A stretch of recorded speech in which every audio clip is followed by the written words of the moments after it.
What's up guys? So, eto na nga, papunta na kami sa Nueva Ecija para dumalaw na rin sa family ni Brian at mag-celebrate na rin ng anniversary namin sa Lamarang. So, ayan, kumain kami, tapos napagtripan ko yung buhok ko. Walang magawa. Kaya ayan, nagpabangs ako. Makeup na rin. Tinignan ko lang kung bagay sa akin may bangs, kaso pwede na.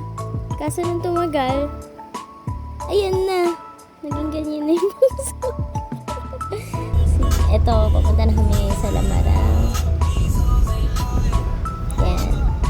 Habang nagdadrive si Mr., nagsasound trip kami.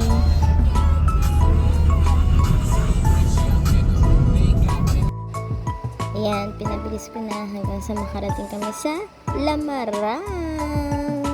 Ayan, dyan lang kami nag-celebrate na anniversary. Yan o, nagpapabuhat ako kay Mr. Kaso di naman niya ako mabuhat. Ayan, miming lang. Solo namin yung swimming pool. Pakita ko sa inyo guys kung ano yung itsura namin habang umiikot sa pool.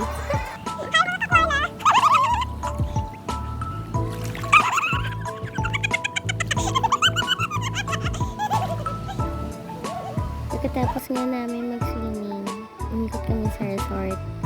Ayan, ang ganda ng mga ilaw. Tapos, perfect talaga siya pang Instagram talaga.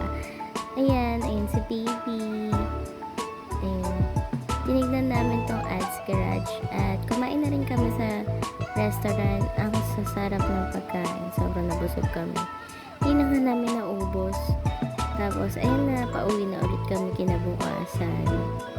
At kinakantahan ko si Mr. habang nagdadrive.